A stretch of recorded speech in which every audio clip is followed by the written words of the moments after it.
जयपुर के राजा की पुत्री मदन मोहन जी की सेवा करती थी। मदन मोहन जी कोई लाड़ लड़ाती, पूरे दिन उन्हीं को सजाती रहती, उन्हीं का श्रृंगार करती, सेवा करती। राजा स्वयं गोविंद देव जी की सेवा करते और उनकी जो पत्नी थी वो गोपीनाथ जी की, मतलब पूरा परिवार ही तीनों ठाकुर की सेवा करते थे। अलग अलग भवन में, अलग अलग महलों में ठाकुर जी विराजते थे। तो राजा की पुत्री का विवाह हुआ करौली राजस्थान में, जहां मदन मोहन जी अभी विराजते हैं। तो राजा की पुत्री का जब विवाह हुआ तो पुत्री से राजा ने कहा, बिटिया ये बताओ तुम्हारा विवाह है, तुमको हम दहेज में क्या दें? वैसे तो हमने सब दिया, लेकिन फिर भी तुम्हारी कोई इच्छा हो तो मांगो। उसने कहा, पिताजी मुझे सबसे ज्यादा प्रेम श्री मदन मोहन जी से है। आप माता जी और पूरा परिवार गोविंद देव जी, गोपीनाथ जी की सेवा किया करो। मदन मोहन जी को मैं ले जाऊं अपने साथ, अपने ससुराल में इनकी सेवा करूंगी। बड़ी अच्छी कथा है, ध्यान से सुनना।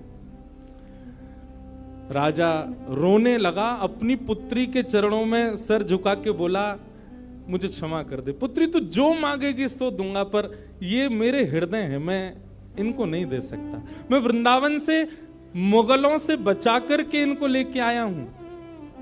वैसे तो ठाकुर जी को बचने की कोई आवश्यकता, ठाकुर जी कृपा करके आए हैं जयपुर में राजा के ऊपर, पर इनको देख करके मेरे प्राण बचते हैं।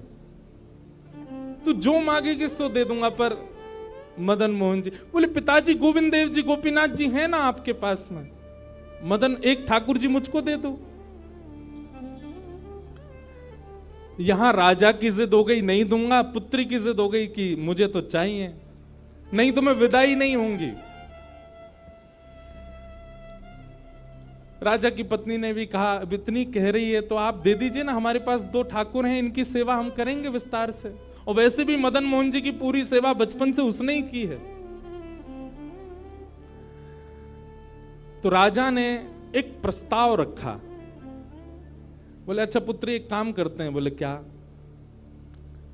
मैं तेरी आंख पे पट्टी बांधूंगा और आंख पे पट्टी बांध करके मदन मोहन जी जैसे 7 स्वरूप तेरे सामने खड़ा करूंगा, जिनमें से 6 स्वरूप जो होंगे वो मैं बनवाऊंगा और 1 स्वरूप वास्तविक मदन मोहन जी होंगे।